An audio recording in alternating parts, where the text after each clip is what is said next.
So I am back with another amazing author talk. This time I have Gabiann Marin, who has a staggering 11 books under her belt, starting with picture books and uh, young young adult fiction and YA fiction. And she's I don't know if you'd say upgraded or elevated or just shifted into writing adult fiction now, all centered around sort of magic and mystery and mythology and speculative fiction. Gabian, how are you doing? Hi, thank you for having me. I'm very well. That's good. So your latest one, we'll start with that, the Medusa Situation. Tell us about that. It's comedy mythology, I believe you Yes, described it as. comedy, mythology, whodunit.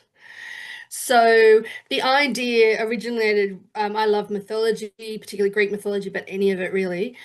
But I always thought that Medusa, the Greek Gorgon, got a bit of a bum deal, really.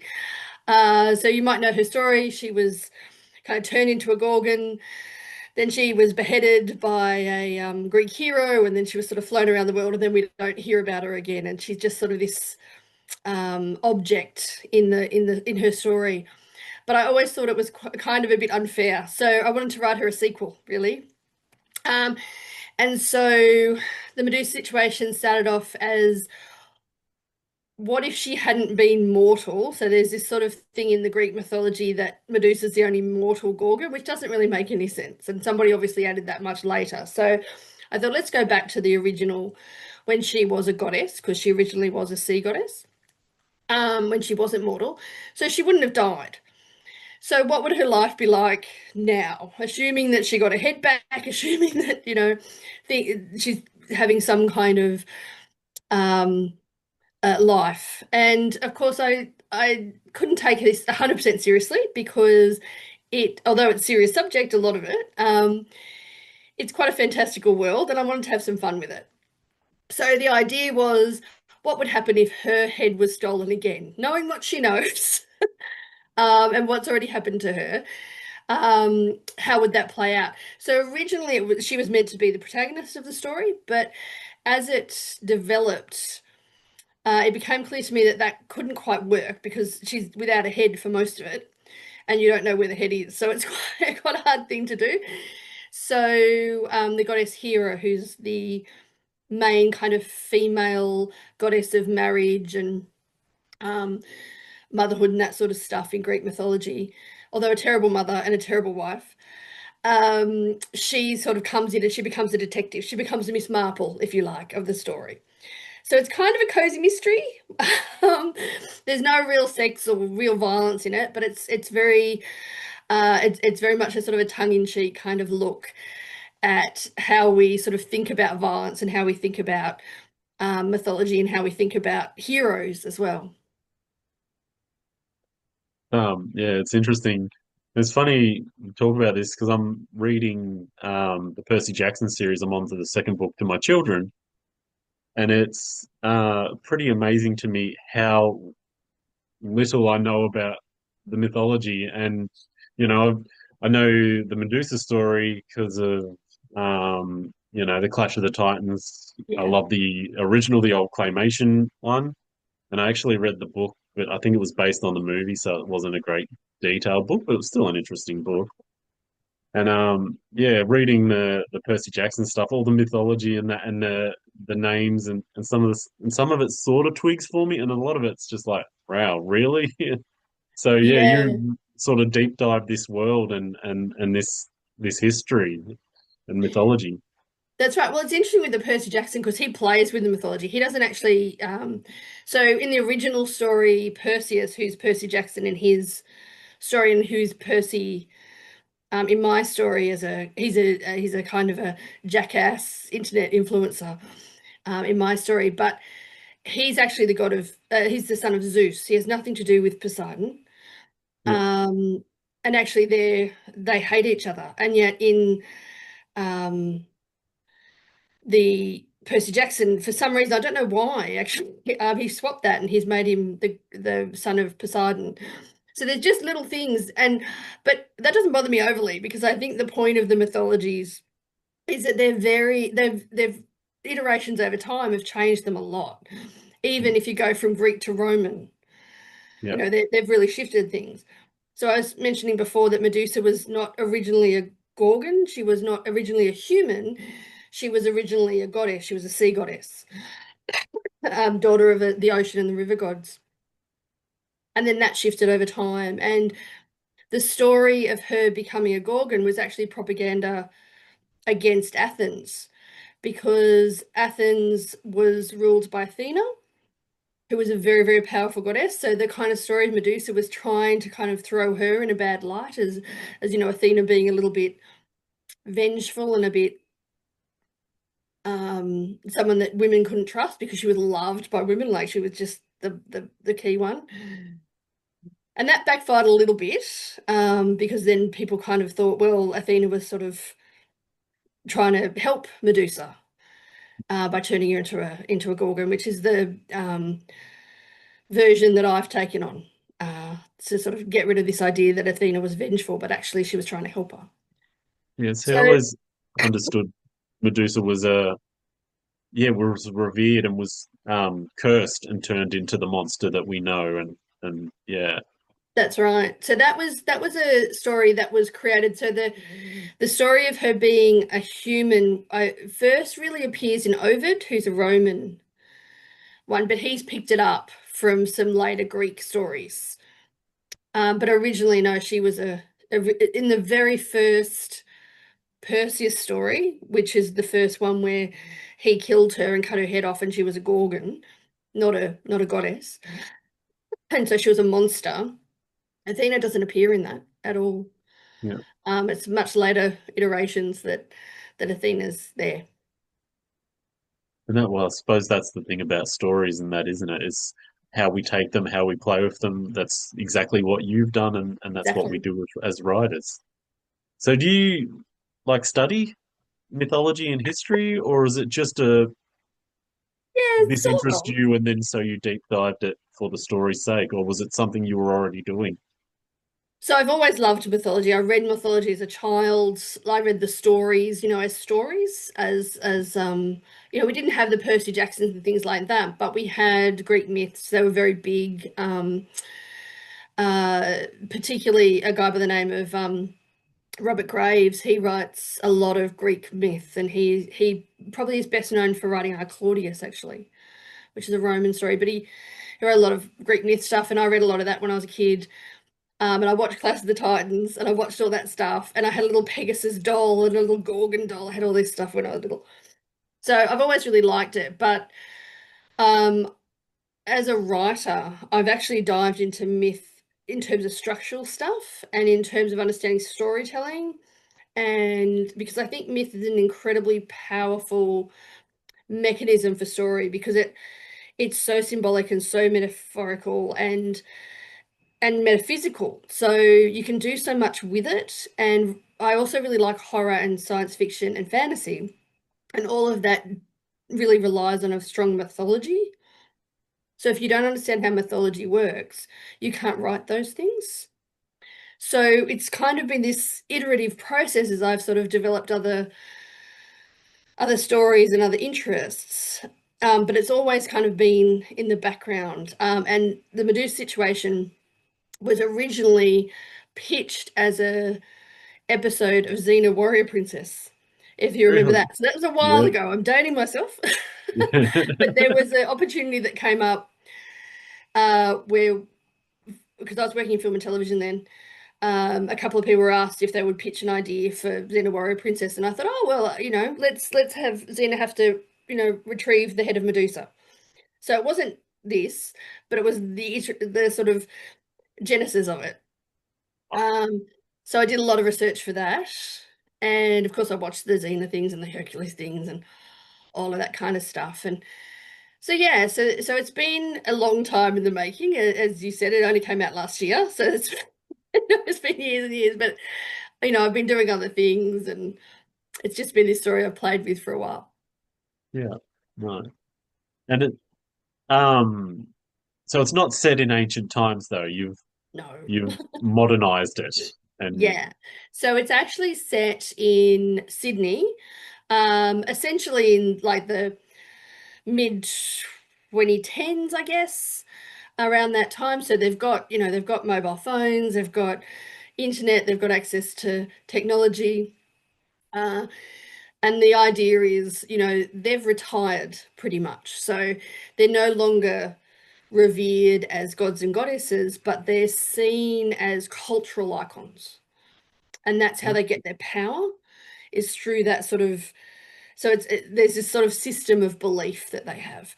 And as cultural icons, you still get it. You don't get as much as you do if you're in a major religion, yeah, but you still get it.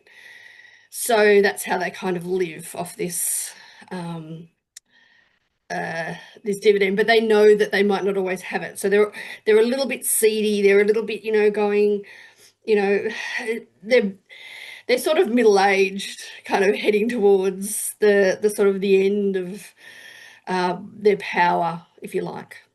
yeah, sort of, yeah, that petty jealousness of what we think of gods, and also what we think of social influences, and Yeah, exactly.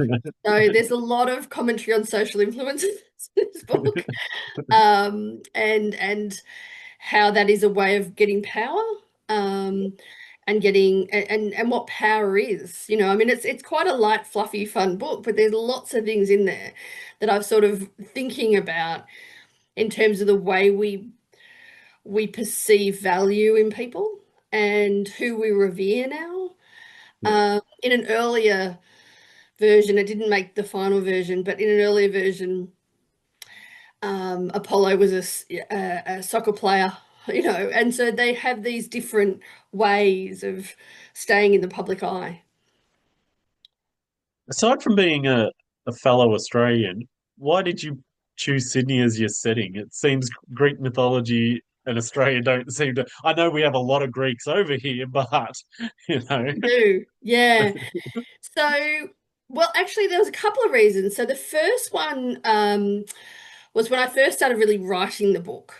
I was living in Marrickville, which is a kind of, back then it was quite a down at heel suburb of Sydney, but it was a very multicultural area, and it had a lot of Greek, incredibly strong Greek population in there. And I was living next door to a little old couple who were absolutely gorgeous, and they were Greek, and they basically took me in because I was on my own. I was quite young, and I had this uh, house that had no back door. Like, it was just a hovel, right? It was just this rental in Sydney back in the end of the 90s, early 2000s. You could get these hovels for next to nothing. Um, but they took me in, and they were just lovely. And I remember thinking, and I just, out of a joke, I called them Hera and Zeus, and I kind of joked that they'd retired to Marrickville. And the more I thought about that, the more I liked that idea, because I was thinking, if you were going to retire, where would you go? And of course, Greece had just gone through the austerity thing, and Europe was in absolute schmozzle, and there was all, and I thought, yeah, you wouldn't really want to be there, would you? Like, and they've got they've got decades, centuries, millennia to find places. Where would they end up? Yeah, a little semi-detached in Marrickville, that makes sense. yeah, And they were there, so I sort of focused on that. And then, of course, Leichhardt in Sydney is a big Italian area, and they're literally next to each other. And so that sort of made sense as well, because, of course, the Greek then became the Roman. So the geography worked really well. And as much as it is set there, because she lives there, so Hera lives there, but Medusa doesn't. Medusa lives in a realm called Monsters Realm. So essentially, when everything sort of broke up, the monsters had a huge amount of power because people believe in monsters. And so they designed their own realm, their own kind of dimension where they'd be safe from people coming and hunting them down and cutting their heads off, basically. So her story is set there, but it interacts. So the our world and these kind of different realms of the different deities and different monsters and entities and stuff all interact all the time. yeah. That's incredible. I get, yeah, massive um Terry Pratchett Discworld vibes. listening. You know, when you talked about your book in our messaging before we set up this meeting, yeah, massive Discworld vibes. And if anyone's watching this has watched my other videos on my channel, you know I'm a massive, massive Discworld fan, massive Terry Pratchett fan.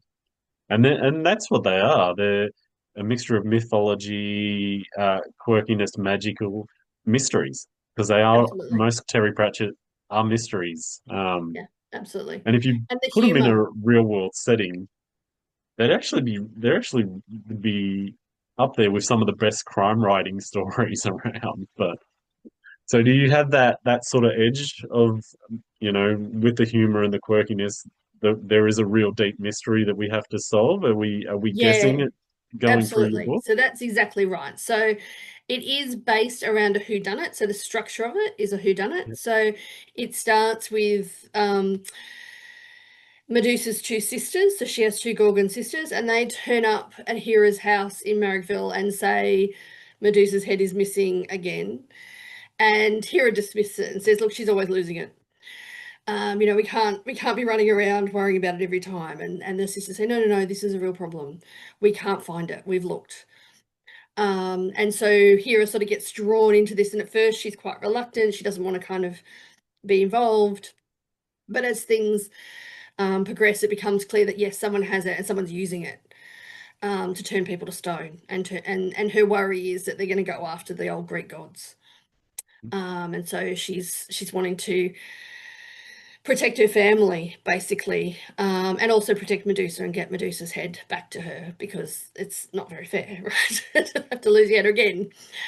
So that's sort of the setup of it. And then as you sort of go through, we meet the usual suspects. So we meet the people that we think could have been responsible for this. Why might they have a grudge against the Greek gods? Why might they be connected to Medusa? How might they be able to have done it? Because it's quite hard. She's in the monsters realm. She's surrounded by other monsters. She's fairly well protected. So have they managed to do that? So it absolutely plays out as a mystery with lots of red herrings and hopefully lots of twists and turns along the way. And there is you do get an ending. You do get told in the end. But I think, like with all good mysteries, the fun is in the journey of it. Absolutely, absolutely. And so going back to sort of your beginnings as a writer and a published author, this is a big leap. How did you find your way from that picture books and your earlier work into writing this? Obviously, it's been, like you said, a long time in the process, and it began as an idea for Xena Warrior Princess. But how did that evolution of your writing take place? So I actually started off in film and television. That's where I started my career. Well, actually, before that, I was in advertising, but we don't really talk about that. And then and I got an opportunity to write for a show called Twisted Tales, which was a Yeah, I kind of an remember that show. interesting, yeah, anthology series. So I wrote one of the episodes for that and thought, oh, I quite like this. So I sort of stayed in the film and television work. I worked for soapies and a whole lot of things, and as I said, there were other things I worked on in the script department and a script writer and stuff. So, and through that, I got to work on lots of different things, and some of those things were for children, but a lot of them weren't. So a lot of them were for adults. So I didn't really differentiate. And the film and television world doesn't do that as much as the book world does. Like there isn't that assumption that if you write for this, you can't write for that. You're really just a jobbing writer, so you just do what is available. Yeah. And so I was working for kind of a number of different places, and I sort of put my little shingle out saying, if people want help, developing structure, because that was my thing, I would go in and I'd fix structure. And I was approached by a children's book publisher who had a illustrator who didn't have a story, but they liked the illustrations. So they said, could you come up with a story? So I had no intentions of being a children's book writer. And so we wrote this picture book, which was called Mad Dog the Chef, about a dog that cooks for other dogs. And it was sort of like a cookbook hybrid narrative. And then that span into a series of 4 or 5 books, I think, that I wrote for that. And then I was just seen as a children's book writer, and and these were kind of little fun, little dog kind of books. They weren't, there wasn't much to them, but they were really fun, and they were kind of about nutrition for dogs, sort of. Yeah. And then I pitched to that publisher that I wanted to do a story about child refugees in Australia because a lot of stuff had been happening around that time. There was a Tampa that had happened. There was we first start doing the kind of offshoring of refugees and putting them into detention centres and things like that. And it was something that was very much on my radar because I had, in between all of this, I'd worked in Africa for a period of time as a community aid abroad and Amnesty Oh, International writer. So I've been writing stories and journalistic stuff mainly, actually, for them, trying to get people to understand about refugees in Rwanda, particularly around that time. So I was very interested in it, and no one wanted that book. They were like, no, we can't, no. And then the publisher that I had first started working with came back to me and said, well, look, we like you. We don't think it'll sell, but, we'll give it a go. We'll put it up. We'll do it. And it was a picture book.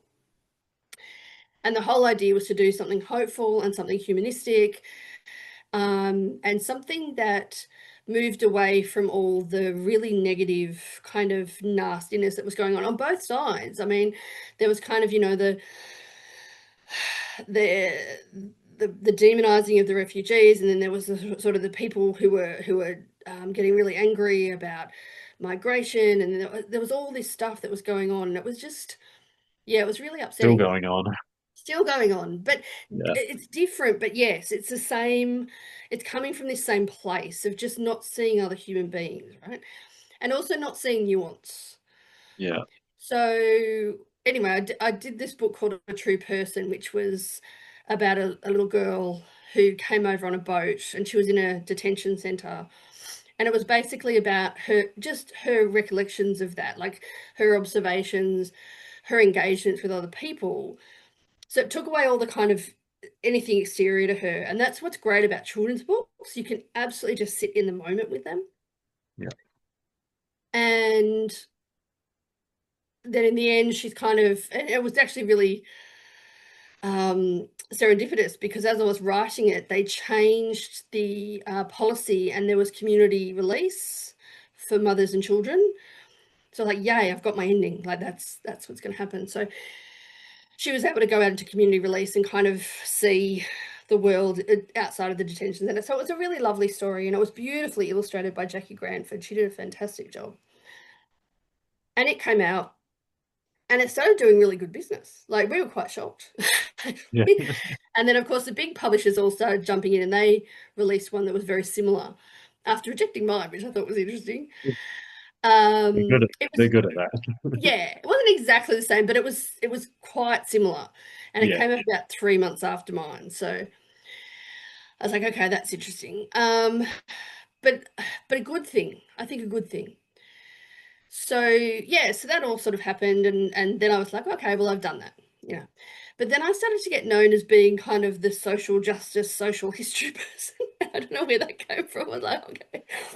So I started doing biographies for children of Australian historical figures, and I did Mary MacKillop and um, that what's her name? Nellie Melba, a couple of others.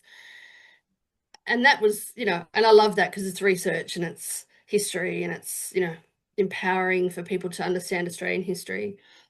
Um, so yeah, so that all sort of happened, but it was all sort of, there wasn't any plan to it. I didn't set out thinking I'm going to be a children's author. I always thought I was going to still work in film and television. But film and television was really going through a very, very bad stage in Australia then. There was just no, I mean, the whole bottom of it just fell out. So I was very lucky to be able to kind of move into another world. Yeah, so and I still had Medusa sort of bubbling away. And I've tried my hand at a couple of other sort of hard crime books, which are still sort of in the drawer. but they kept getting really weird and having speculative elements and stuff. And I'm thinking, yeah, it's got to go there. And I thought, well, if I'm going to go there, I might as well go with the completely unsellable, completely bizarre Medusa Situation, which doesn't have a market and doesn't have a genre and doesn't have anything. Yeah. And see if anyone wants to publish it. So that was the thing, and I wrote it and just thought, well, even if it's just for me, that's okay. And I honestly didn't think anyone would publish it, actually, to be completely honest. Really? Yeah, but then because it was so different. It's more common now to do mythology retellings than it was 20 years ago when I first did this one, first started writing it. But comedy in Yeah. Australia, in contemporary crime, but it doesn't exist. Yeah. So a lot of publishers were really nervous about it. Like I got all this fantastic feedback, and they were just saying, "But we can't market it." Yeah. And So that's a bizarre thing, you know. I've yeah, done writing conferences, and the Australian publishing industry, I think they love to pigeonhole writers in, well, if you've done this one thing, you could only ever do that again. And they they're really afraid to take chances on good ideas. Even if they see it as a good idea, they wrap their head around the marketing aspect of it. And, you know, and I get it to a degree because it's a business and mm, at the end of the day they got to make money. But people want something different. People are going to find interesting stuff, and if the writing stacks up, people are going to be interested. And I think the publishers need to understand that a little bit more and just be a little bit bolder, that's you know. it. But that's Yeah, that's that's it. a Well, I gripe. finally found a publisher who was, and to be fair, I'd not really pushed it that much because I really did think, that's okay. It's a weird little book, and it's just no one's gonna like it. So, Yeah. and it's just for me and um my own twisted sense of humor because it is quite an odd humor in it. Australian humor is a little bit odd. Yeah, that's And then add a mythology and Greek element in it. that's it. That's it. When you've got a Gorgon running around for half the book with without a head, falling over stairs and doing that kind of stuff. I mean, it's going to be a bit odd. Yeah. But yeah, so clandestine press. I just happened to be talking. I was at an industry thing for something else that I was doing, and I happened to be talking to Lindy, who runs clandestine press in Melbourne, actually. And she was just saying, "Oh, what are you doing?" And I just said, "Oh, I'm doing this mad thing." And I'd never met her before, and she said, "Oh, just send it to me, and I'll have a look." And I said, "Okay, I'll just send you a chapter." Anyway, she was into it, and she wanted to publish it straight away, and I was like, "Okay, let's do it." Let's do it. Why So not? that was nice, and it was nice to have someone who championed it, and said, "Yes, we like it because it's odd." And I think that's a good thing at the moment because I do get published quite a bit with the big publishers like Scholastic and places like that with the kids' books.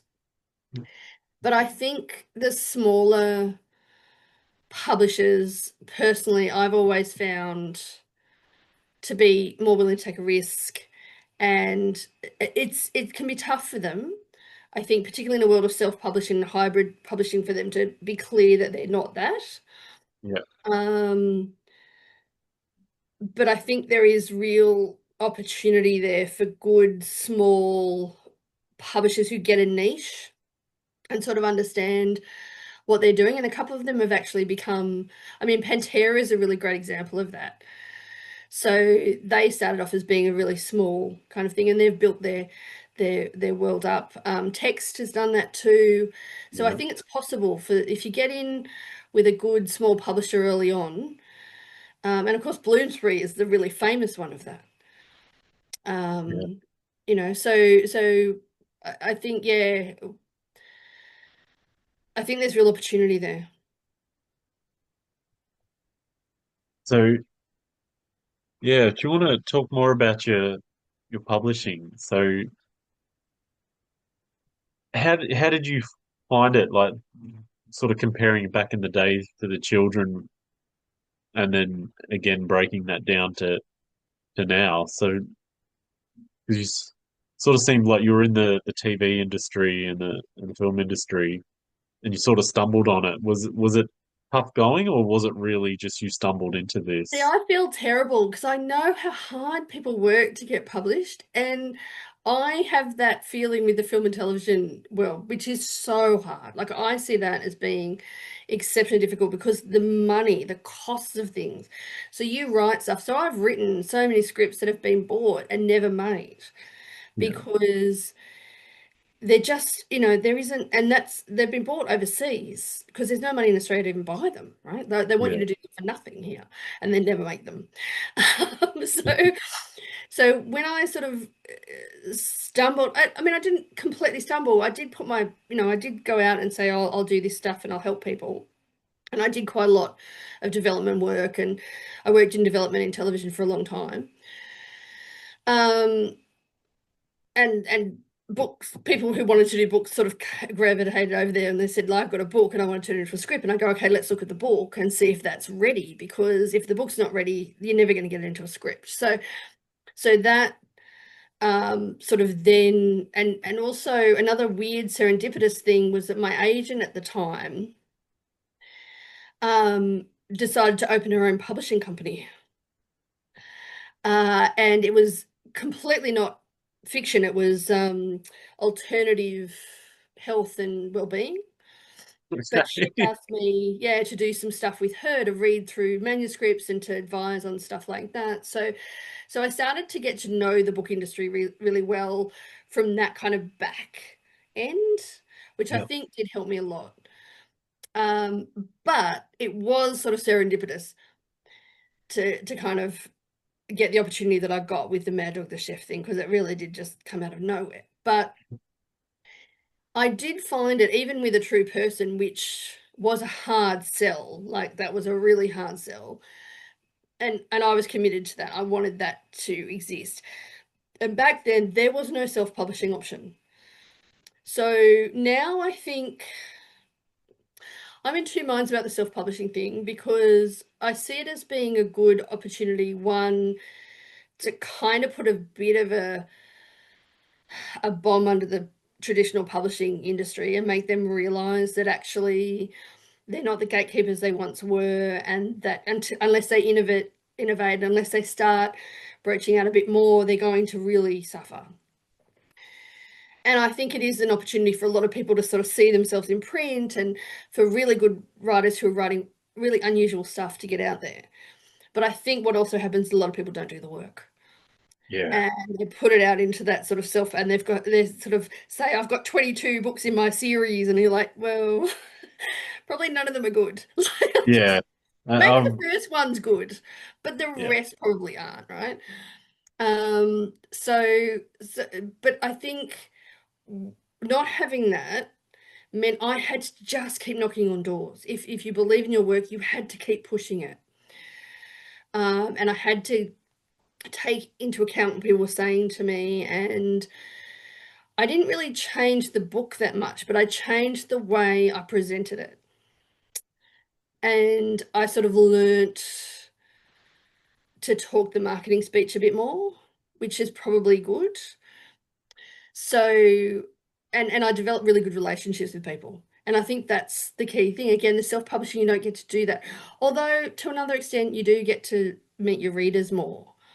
yeah, Whereas I don't really get to see my readers that much in I do a few school things and stuff as part of the publicity for the book. So I just recently, the most recent one was a historical fiction based on the green bands of Sydney. So this was a time in Sydney when development was just going crazy in the 1970s. Sounds a bit like today.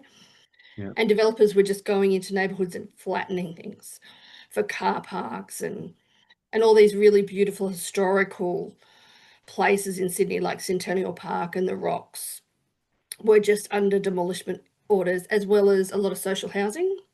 yeah, So, and I was very interested in this, and I was talking to a publisher at Scholastic, and she was interested in it as well. So we decided we'd do a book about it. And that was very interesting because I don't make life easy for myself. I chose to do the situation that happened in Darlinghurst, which is King's Cross, which is a very adult area of Sydney. It's sort of like the red light district of Sydney, for those of you who Yeah. don't know Sydney that well. But it also has an incredibly strong community of people who live there. Like a lot of the problems for King's Cross come from outside of King's Cross, really. The community lived there are very strong. And in the 70s, that was particularly the case because a lot of working class families, people who worked in the docks, people who worked in the manufacturing, a lot of single parents who'd work in retail, they lived there. Um, and their homes were essentially being taken from them. So, and I discovered that there, because of a lot of the young families and single parents, are a lot of kids. So it made sense to me that that would be a place to set a kids' book. And so that's where I put it. And so that story, The Battle for Victoria Street, is all about it's literally the last big battle in the Green Bands to try and save community and save Yeah. historical buildings. It saved this historical buildings. The community, jury's out a little bit. Some of it, not all of it. People Yeah. were, there was a lot of really bad stuff that went on there. But so that was kind of an interesting one to do because, and I was writing that at the same time as I was finishing Medusa. They actually both got published at the same time. Yeah. Very odd. Um, and so I was in this very, very um, real world of Darlinghurst in the 1970s, and then this kind of made up world of Marrickville in the 2010s. So, and these two geographically are quite close to each other in Sydney too. Yeah. So, yeah, so it was interesting how they sort of fed each other in very odd ways. And I think that's why, again, when you asked why did I set it in Sydney, because I didn't want to have to keep doing research. It was just so much. I was like, come on, I'm here. I live here. I know this. I'll just stick here. Right, what you know. That's Yeah, that's it. yeah. How did that go? How did you go from switching from one to the other? Like was Yeah. that easy, or was it nice to, I've Yeah, done my sort head in of. this world, I'll come over to this world for a while, or Well, how'd the that go? difference was that Battle for Victoria Street had a deadline. So it had to be written by a certain point. So the actual battle itself happened in 1974, and the major issue happened at the beginning of 1975. So we wanted to publish it for the 50-year anniversary, so for 2025. So it had to kind of come out in 2024, 25. The Medusa Situation had no deadline because I didn't even have a publisher. I was Yeah, just writing because I thought, well, she wants to be written. She's coming out. There was something just about her. She just kept saying, "Come on, I've waited a long time." So she sort of became the Battle for Victoria Street was really hard. Like there's a lot of it's not humorous. There's some humor in it, but it's mostly about um a really, really difficult time in history that I think we're repeating.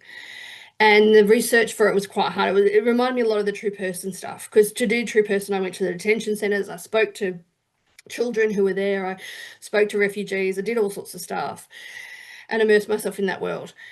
And Medusa was a way for me to have a bit of fun, really, and to come out and just go, you know what? Let's just write a comedy scene of Cerberus catching a ball. Like that'll be fun. So actually kind of worked out really well, but I probably never would have planned it that way. yeah. Yeah, that's very interesting. I find that, yeah, when I don't know, for your writing, and I've heard other people say that sometimes you can really live your books. And if you're writing heavy or hard stuff, it can totally shift your moods and that because you're in that space of um, just consumed in these dark worlds. If you do dark stuff, I think it's Michael Robotham said when he finishes a manuscript, his wife says, "Oh, I get you back now," because he steps out of that world and he obviously does crime. So it's yeah. Yeah, Is that something you found a little bit that I think that's very true. And it's also really hard to have a relationship when you're writing, particularly when you're writing two books. I remember Helen Garner had a conversation once, and she became really prolific at a certain point.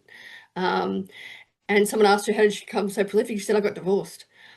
And I thought, well, that's really interesting. Like you've got this tension you've got to, because writing is kind of all consuming. You do need to sit in a room by yourself with your characters and your computer or your books or however you write, and just live in that world. And interruptions, having dinner, having a conversation, just, connecting with your significant other can be really tough. And one of the ways that I sort of dealt with that was I put my partner, who's still my partner, I was gonna say my partner at the time, but he's still my partner. I'm still with him. He's in the Medusa situation. He's one of the characters. all So, right. so he felt kind of connected to it. Yeah, And I think that's a really, again, that's a gift that this book gave me that I couldn't have done with any of the kids' books. yeah, Um, so yeah, so I think that's true. And I think I also am very much, and this goes back to a true person, I'm very much against dystopia. I'm very much against hopelessness or bleakness. I think there's a purpose to it to an extent, but I think we get a little bit too caught up with it.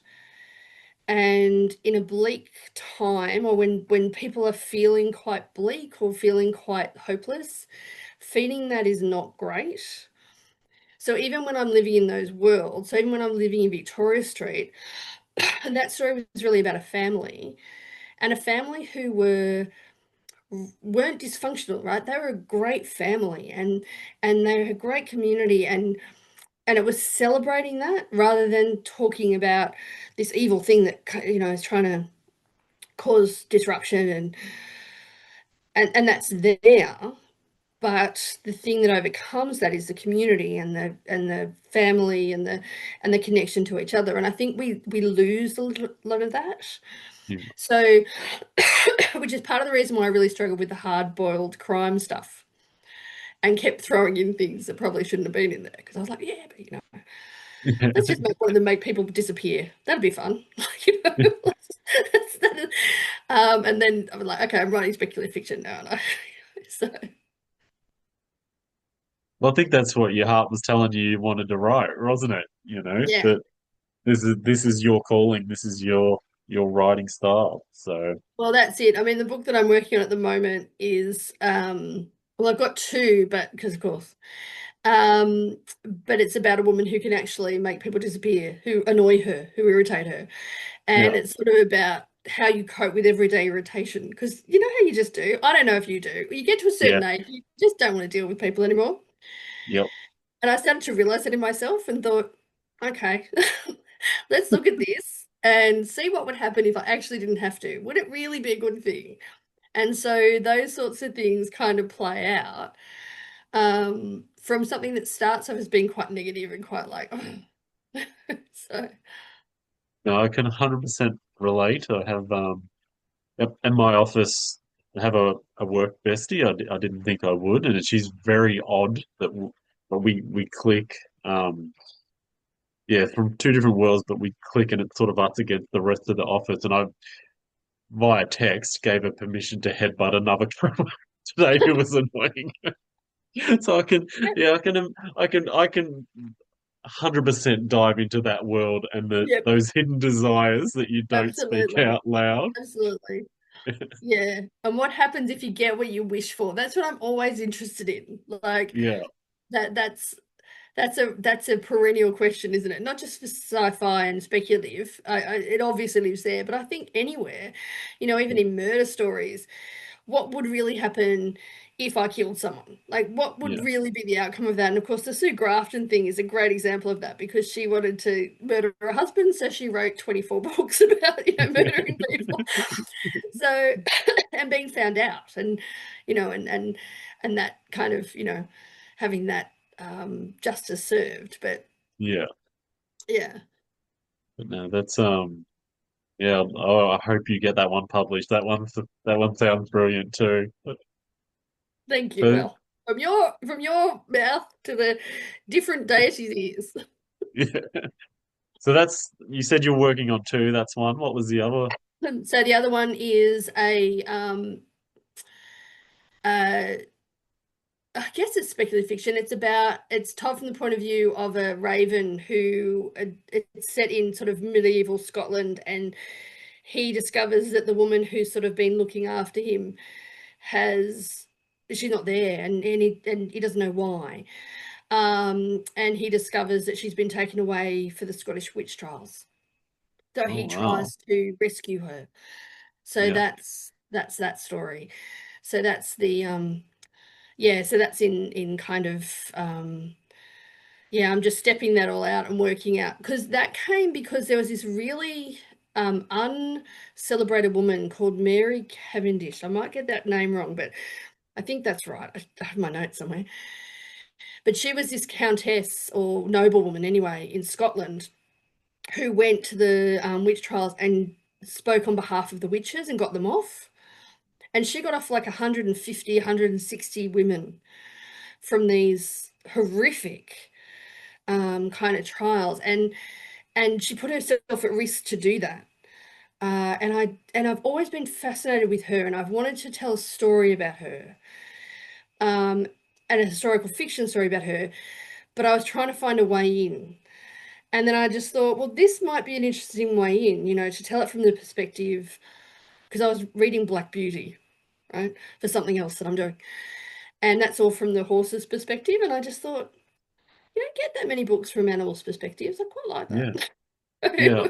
that. So these ideas come from all sorts of places. Absolutely. I think the more we run with that, the more we play with that as writers,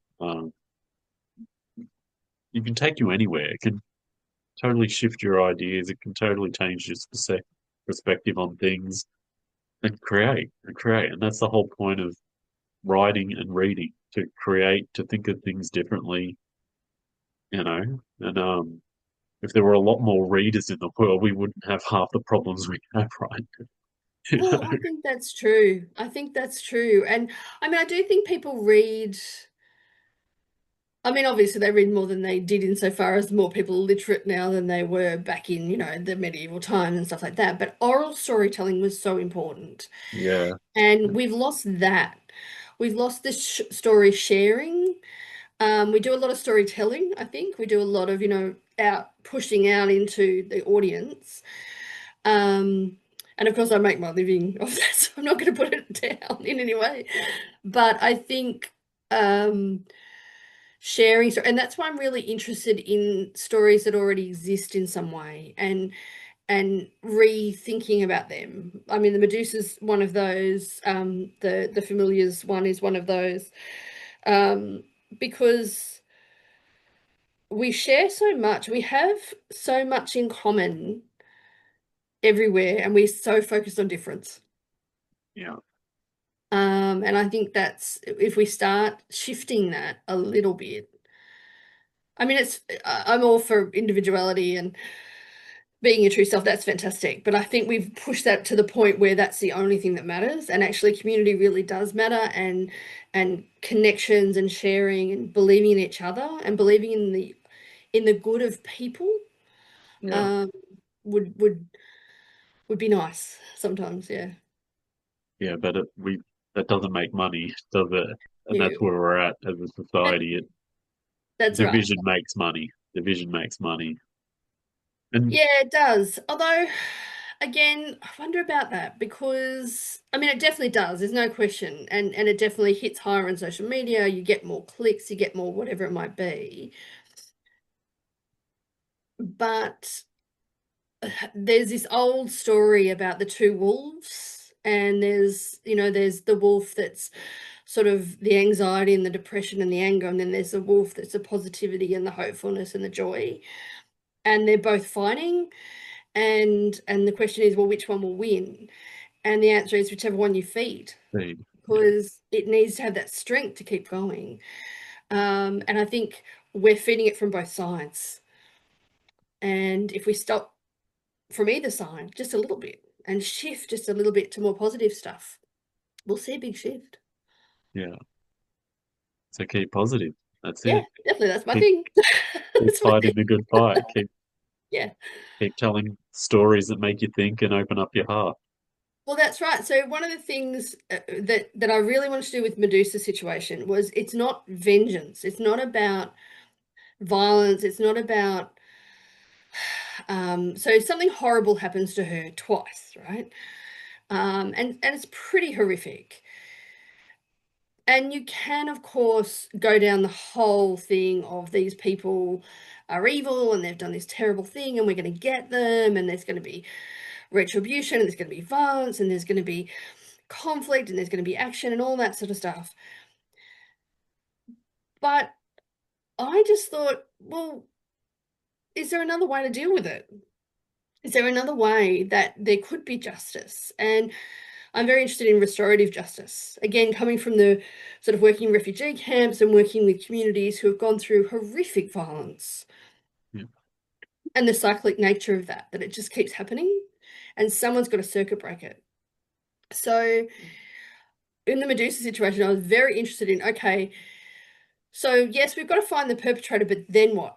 What happens, right? What does justice really look like? Um, and it to me, it doesn't look like violence or vengeance or anger. It looks like, okay, how do we move past this so it doesn't happen again? Because the whole point of Medusa situation is it's happened again, Yeah. right? So how do we stop that cycle?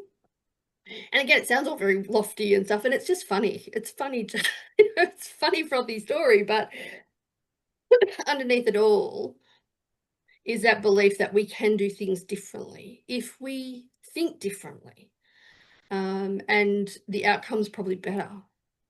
Yeah. Yeah, absolutely. Um, all right. So I don't know. I've probably talked, well, you've talked, but I've held your attention for a while. How do we find your books? How do we learn more about your writing and what's going on? Oh, great. Okay. Well, they're available pretty much everywhere. So you can certainly get them off all the online retailers. I'm a big fan of Nile and Booktopia simply because they're Australian and they're a bit that they cost you about the same as the bigger ones. But you're kind of there's a sort of a fairer outcome for the creators and the publishers and the booksellers through them. So, but you can get it from any online. You can order it from your bookstore. So again, big fan of local bookstores. Think they're fantastic. So I know Readings in Melbourne have it. Yeah, But pretty much any bookstore, you just go and ask for the Medusa Situation, ask them to order it, and they'll order it through their whatever channels they have. yeah, yeah, Or you can go to Clandestine Press and buy it directly from their publishing webpage, which is pretty much the same with any of the books can be bought directly from publishers now. Scholastic have their own um, retail webpage as part of their place. All the children's books are still available again, just pretty much from anywhere. I think Mad Dog the Chef might be out of print actually, but certainly the others are around. And the other thing that I'm, again, a huge advocate for is libraries. Go down to your library and just request them to get it. Um, that way you get to read it for nothing. Other people get to read it for nothing, and we're supporting the library systems. yeah. Which personally I love. It's Yeah, been a me little too. while since I've been to my local library, but yeah, I'll have to get back there soon. But what about you? Where do we find you on social media and things like that, or Yeah, so I don't have a huge social media thing, hence my social media influencer. Just, but yes, it's partly because I'm terrible at social media. But I'm on Facebook as Gabiann Marin author, so you can yeah, find me there. I'm on Instagram as Gabiann M, or I think they might even, yeah, I think that's right, Gabiann M. and LinkedIn Gabiann Marin. So I'm in all those sort of places. And I'm also appearing at Conflux on the long weekend, the October long weekend. That's a speculative fiction convention in Canberra. I'm doing some panels there on mentoring actually, and how to kind of find good help with your writing, as well as some other speculative stuff. And I'm also going to be appearing at Fantasticon, which is in the Gold Coast in December the 11th. That's another big speculative fiction thing, and I'm going to be running workshops on how to write mythology and speculative fiction. Because you do a bit of editing and stuff too, don't you?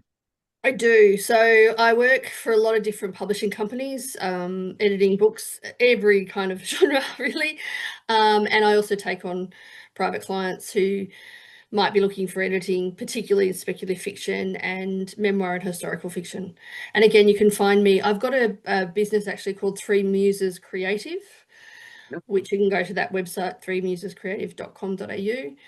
And I've got a whole lot of information there if you want to contact me through them as well. So yeah, that's a key one for all the writers out there that are looking to take that next leap if you've got a full manuscript, is to check out Gabian, sorry.